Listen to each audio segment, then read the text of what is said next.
All right, today we're going to be working on the 2004 Nissan Murano. Started having a random misfire.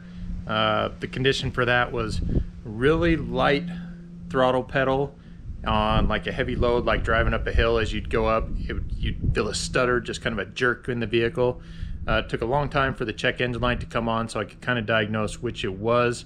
Ended up being cylinder number 4 misfire, so I pulled the plug on that. Plug looked terrible, so we're gonna go replace all the plugs. Not the coil packs, because I did switch a coil pack from 4 to 6. The misfire stayed on number 4, which means it was a plug, not the coil pack. So we're gonna dig in, go ahead and get started replacing the plugs on this. It's kind of a difficult task to do, particularly because you have a couple of bolts on the back of your intake manifold here to get to, which once I get this off, I'll kind of show you the position that they're at. I've done this once before, so it can be kind of a pain to do. Overall, it's not hard to get all this front stuff off. You can get to the front 3 plugs here, 2, 4, and 6 really easily. Fortunately, these were easy to get to diagnose that it was number 4. So we'll start tearing things apart here and show you how to do the spark plugs on a 2004 Nissan Murano. All right, first thing we want to do is remove all the airbox assembly out of here. Disconnect a couple of the wires, mass airflow sensor on the airbox here. Let me get under here, let's see. There's a little clip that holds the wiring on here. Sometimes you can just squeeze it with one of those pliers, pops right out. So that's up out of the way. I've already loosened the clamp here on the back of the airbox. I've taken off one of the breather hoses off the valve cover gasket. So the whole assembly should just come up and out here. Let's see. Wiggle it off. So simple as that. This comes right off.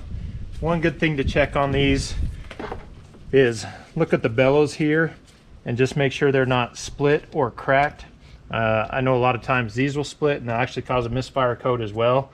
So we can take this apart, just make sure it's still flexible, make sure it's not split anywhere, and then set this aside out of your way. Next, we'll disconnect a couple of these lines. These should be for emissions, evap system control, stuff like that. They come off pretty easy, just a couple of squeeze hose clamps here.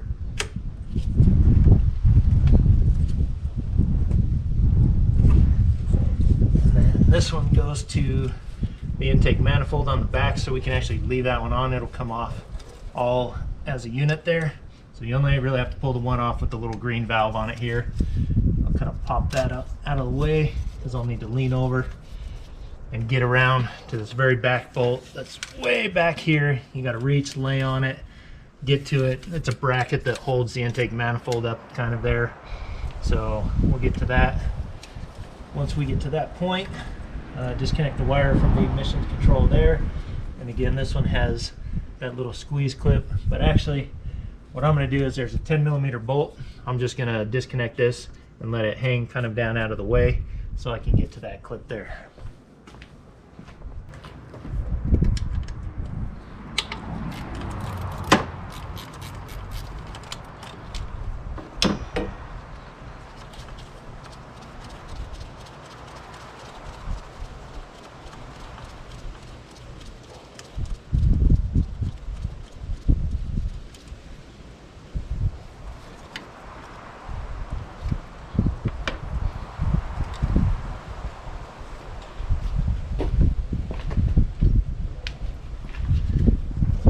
Like the mass airflow sensor, it's got this little clip that you can just kind of squeeze and pop the wiring out. There we go. Now the wire's free and that will stay clipped on the rear valve cover there. And then again, this can just stay with the intake manifold when you pull everything off. So I'll just slightly put that back on so it stays there. Perfect. All right, as I was saying there, looks like I had a problem with the camera again. So the vacuum canister here, these vacuum lines will all stay on the intake manifold, so you can leave all that off. or leave all that on. You just need to take this one plug off, and then that's pretty straightforward there. All right, so the bracket that mounts the intake manifold on the back is not too bad to get to. So you have your throttle body here, and then if you can see right back in here, let's see if I can get an angle. So where my finger's at here, right behind, you can feel there's two 12mm bolts. So you just kind of pop those out. Let's see if you can see from up top here. Maybe you can see in there. But you can see the back of the threaded hole, kind of right where my finger is there in the sun. You just kind of reach around. Again, just get your hand right around the side and you can feel the two 12mm bolts. You can get to those pretty easy. I can actually get my ratchet down behind there, so there's plenty of room to get to them. I'll take those two out, and then I will loosen all the upper intake manifold bolts here and start to get things a little bit loose. There's going to be one power steering hose, the way it loops up and around and mounts on the back of this. If yours is mounted on that, it's going to be easiest to just loosen the intake manifold, pull it forward, get that bolt off while it's still a little bit flexible. If it's not mounted like mine, because I've already done the power steering hose on this one, I left that out because it's a nightmare. Everything comes off much easier. And then on the other side, you just have the PCV valve to kind of pull off. But once all this is loose, you can kind of wiggle it and get to that hose to get the PCV valve too. So let's get that last bolt out. Let's get these loosened up and see if it comes up and out of the way here. Yeah. See if we can get to this last mount here. Yeah. Broke her loose.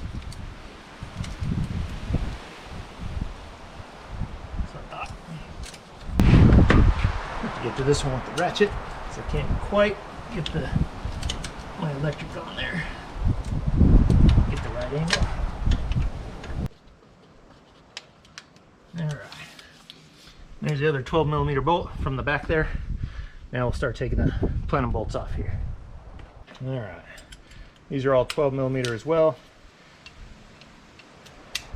There's a torque sequence going back together, just like anything else. Kind of just slightly break them loose in a X pattern across, out to in. Okay. I'm going to have to take this 10mm out just to get this sensor out of the way, or that solenoid out of the way, so I can get to that plenum bolt below it. Just pop this off real quick, loosen it up.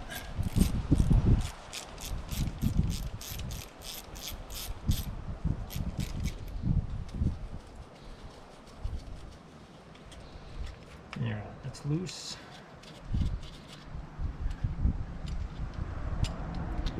Now we can get to the plenum bolt here underneath it. Let's break it loose a little bit, and then the X pattern, break it loose a little bit. All right, everything's loose. We'll take them all off here. All right.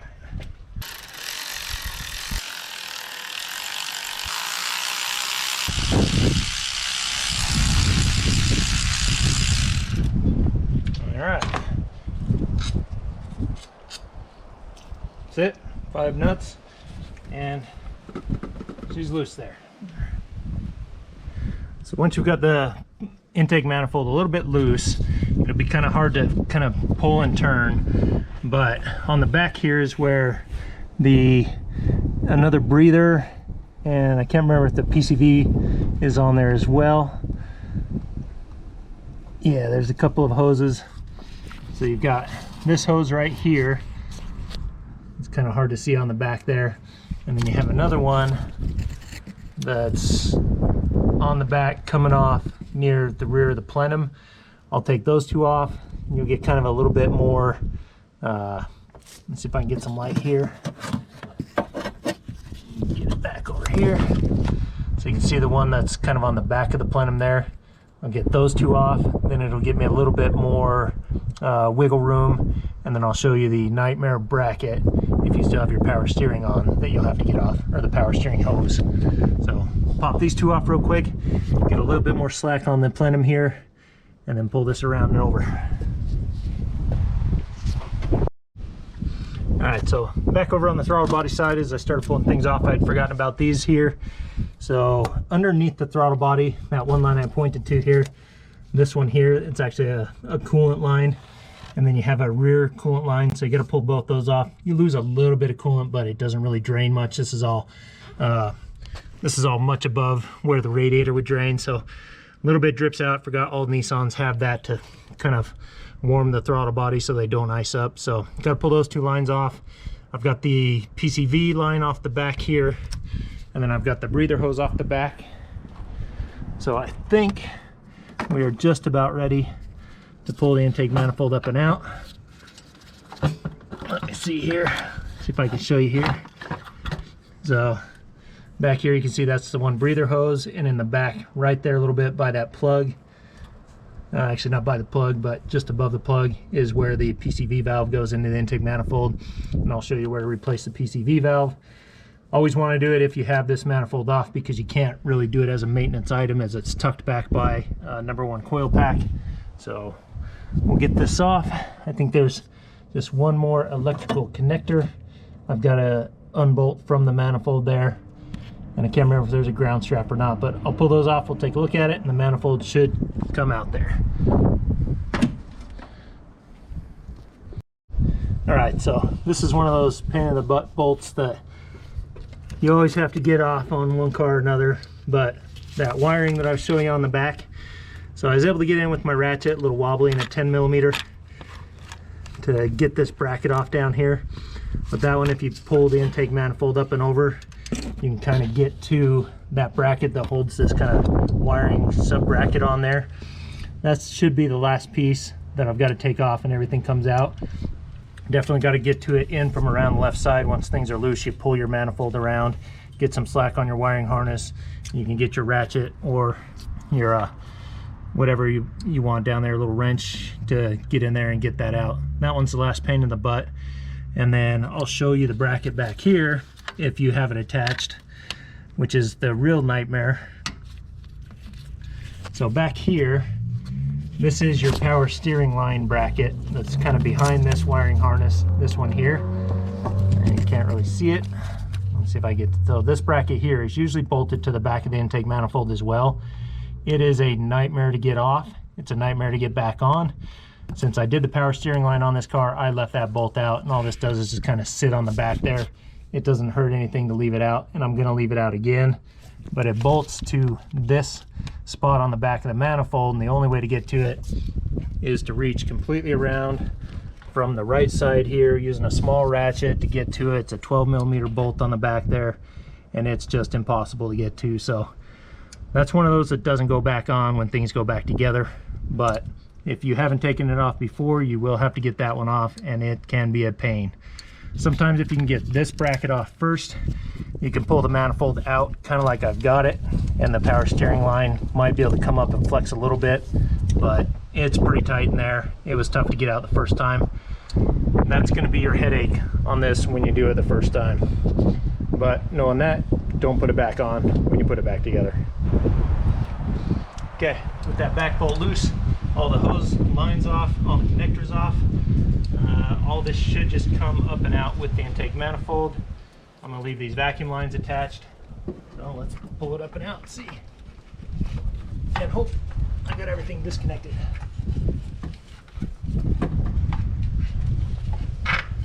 There. Kind of wiggling it around stuff here. And there we go. That's the intake manifold off. Once you've had it off the first time, I will show you the two areas that are a nightmare. So this back here is where your power steering line bolts to. Let's see if I can set this up here. So these are the two bolts that the bracket on the back, this bracket back here, supports it. Your power steering line mounts there, and then this wiring harness mounts at this little back one. So this is going to be your nightmare to get off if you haven't gotten it off before. Without that, it's a 30-minute job to get this off, because that's about all I've been on it here, which makes it much easier. All right, so with the upper intake manifold off, of course what you want to do is cover your lower intake manifold so you're not getting dirt and stuff down in that. And then what we'll do is we'll start with pulling the rear coil plugs, which I've already started doing here. So you got one here, one here. This one in the back is a little tough to get to, so I kind of use a screwdriver to pry on the pin and then push that off. And then there's just 10mm bolts to hold the coil packs in. We'll go ahead and pull those up out of the way. And then I'll show you the PCV valve, which is right here. This is actually screwed in to the valve cover gasket. And that's definitely why you want to replace these in here while you're in here. So I'll pull that out, listen to it, see how it is. I replaced it not too long ago, so I'll see if I need to replace it this time. But if you haven't done it, it's definitely something you want to do back there.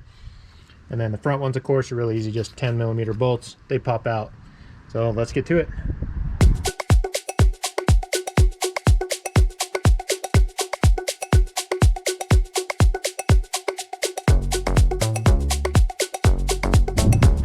Okay, so these are all the plugs that I pulled out here. Starting here, I've got number 2, 4, and 6, and 1, 3, 5. It's going to be kind of hard to see, but number 4 here, the electrode was getting pretty worn down, kind of unevenly, and that's the one that was misfiring. I cleaned it, put it back in, it worked for a couple of days, started misfiring again. So I know 100% sure that that was the plug misfiring. So all 6 are out. We're going to go ahead and replace those. The one thing to note is when you're looking at your holes here, you want to look for any oil residue or buildup down in the holes there. These ones are all pretty clean. Even though the valve cover gasket here looks kind of old, it's still not really leaking, so I'm not going to worry about that. Last time I did these plugs, the one in the back was leaking pretty badly, so I've replaced this valve cover gasket, and it just heat soaks more than the front one does just because the upper intake plenum. So these ones are actually starting to leak ever so slightly. I can see in this hole a little bit right around the plug, but when I put my finger down in there, you can't really feel much oil. So I'm just gonna let it slide, but now is the time to do this, especially if you've never done it before. You'll want to do this valve covered gasket and do the spark plug gaskets. They'll come in a kit there. It's better to do it now than later if they're leaking really badly. These ones are not bad, so I'm not going to worry about it. So the last thing I'm going to do, I pulled the PCV valve out. And that comes out, unscrews right from here. So and it's completely seized up. It's not shaking. You can't hear any clicking, so it's all caked with oil. I've got to run down and get a new PCV valve real quick. They're just plastic little pieces with an O-ring on them, so once you get that out, you'll definitely want to replace that. So we'll go ahead and go get one, get that replaced now.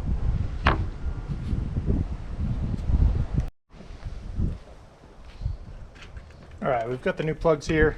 I went ahead and went with the NGK, what is it, the LFR 5AHX 96355. These are the new ruthenium plugs, I guess.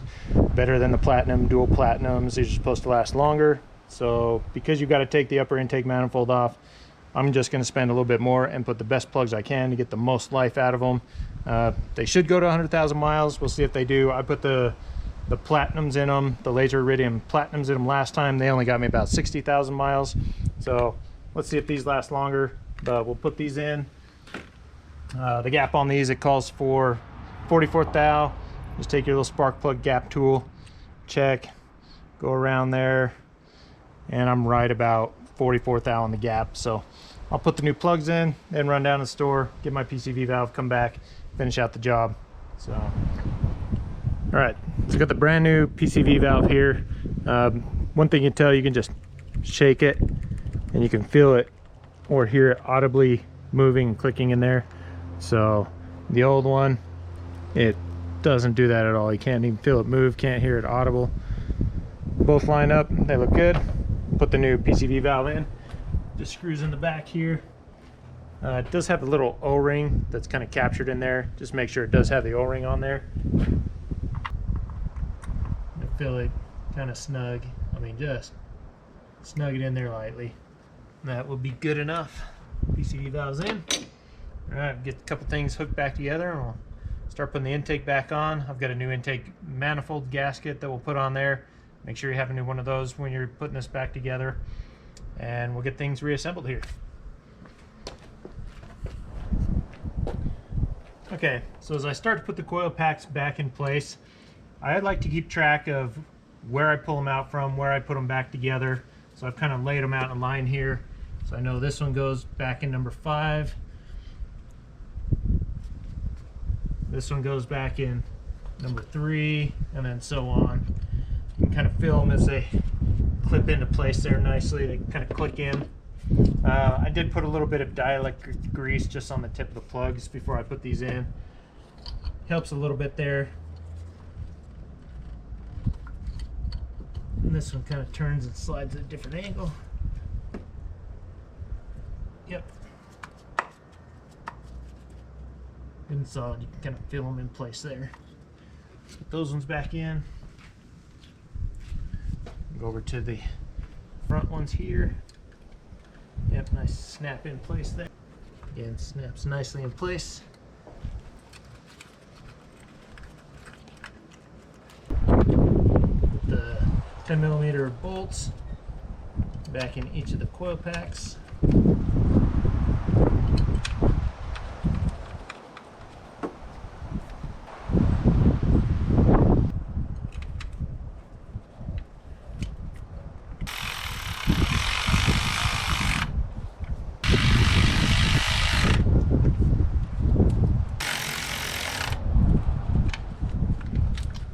Those tighten back down. Next, make sure you get all your clips hooked back up. Last thing you want is to forget that and have a misfire because you didn't plug your coil pack back in. These should have a very audible click when they're reseated. All right, all the back ones back on. Now putting that guy back on.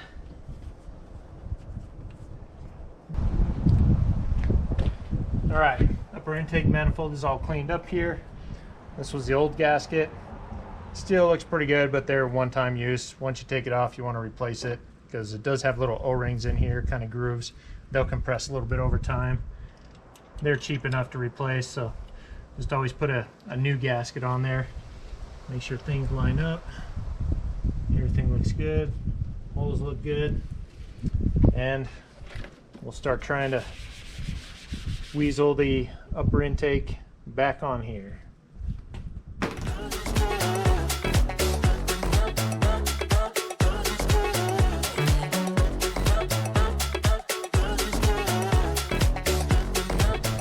All right, all the hoses are back on. The PCV hose in the back here, that's back on. The breather hose, can't get the light, over here on the side is back on. And then for the bracket in the back, I actually just unclipped the wiring harness, put the bracket back on, then clip the wiring harness back on. That's the easy way to do it. I forgot about that. So right now, I've got the upper intake manifold on here loose, but what I'm gonna do, which I did this in the past, is now I wanna get the rear mount bolts started before I tighten everything up on this, just so I have a little bit of wiggle room on the manifold, okay, to get everything started, because trying to get these lined up in the back, sometimes you need to move this manifold ever so slightly. So you want to make sure you leave it just loose enough, get the rear mount bolts started, and then tighten these up and torque them to spec up top. So we'll do that real quick, see if we can get the rear one started, and then get everything torqued back together. Yeah, and these are two 12mm bolts that go on the back here. So pretty much got to do most of this by feel. It's kind of a pain in the butt, but that's why you leave the manifold loose. Let's see. Okay, so that one started in the back by hand. See if we can get the other one here.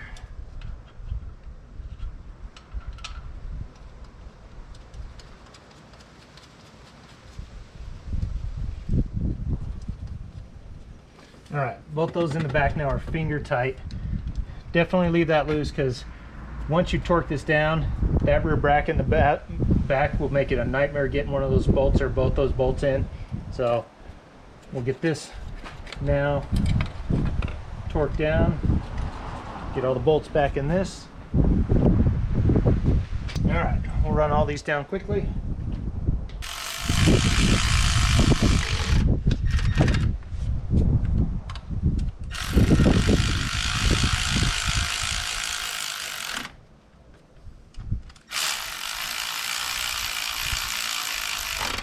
Just do it in a crisscross pattern,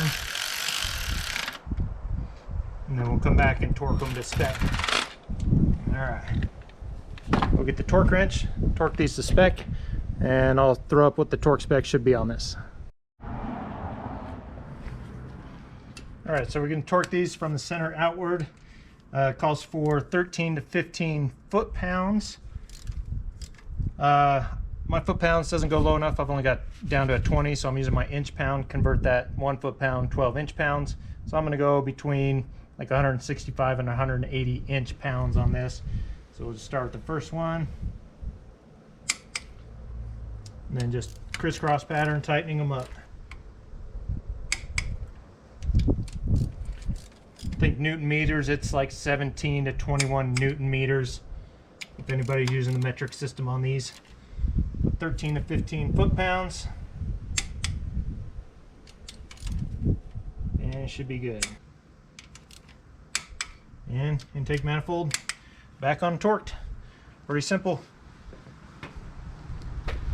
All right, don't forget to get under here and reattach the two coolant lines that go to the throttle body. Getting the rear one attached right now. Back one's reattached. Do the front one here. This is where the angled needle nose come in really handy for stuff like this. And back in place. All right, solid, back mounted there. Put some of this stuff up after.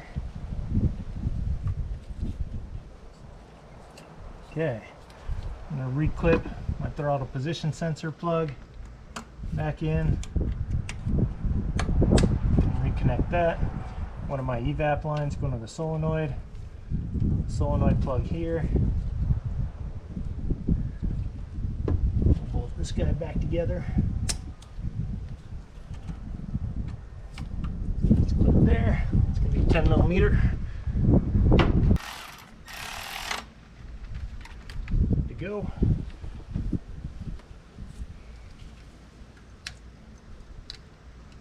That one back on.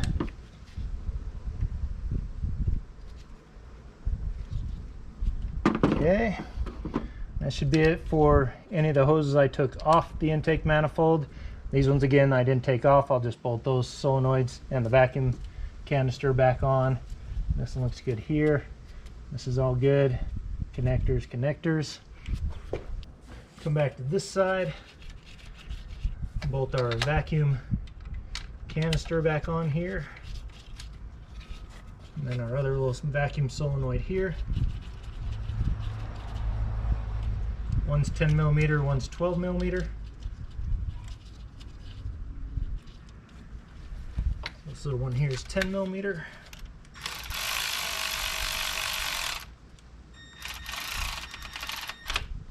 Okay, reconnect that plug.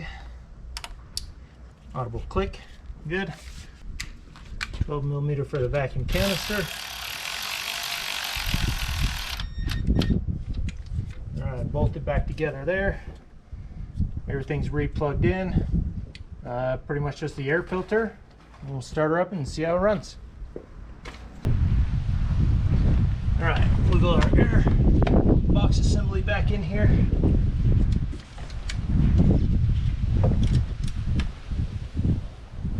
Back one, there's a little tab that lines up on the throttle body. Kind of get you lined up there. And these are always kind of a pain to get in, the air filter boxes on these things. You gotta kind of get them twisted at an angle so they pop down. That one actually went easier this time than normal. All right, put those clips back up on there. Get on there. Okay, air filter's clipped back together. Mass airflow sensor plug here, and then the little clip. All right, that's in. And then the last breather tube that goes over to the front valve cover. That's on. Then I'll tighten up this worm clamp in the back and that clip there.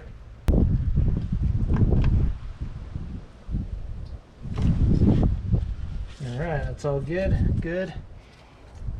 Last thing is I'll reconnect the battery. Didn't say that at the beginning, but I did disconnect the battery. General practice when you're working on any cars, stuff like this, always disconnect the battery. So if I can get the plug back, there we go. All right, get this hooked back up, tighten it up. I'll start her up. All right, everything together, tighten back up. I've double checked everything, made sure everything's all connected.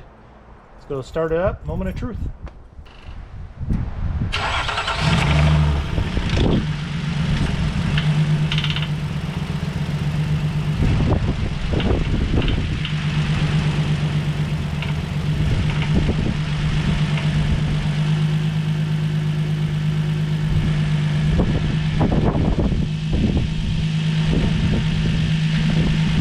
Yeah, a little bit of a lifter click there for a minute, but went away.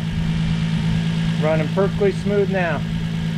It's sat for a while, so generally happens on these when they sit. The lifters drain out a little bit. They got to pump up, but sounds good. So that's pretty much it. Replace the spark plugs on Nissan Murano.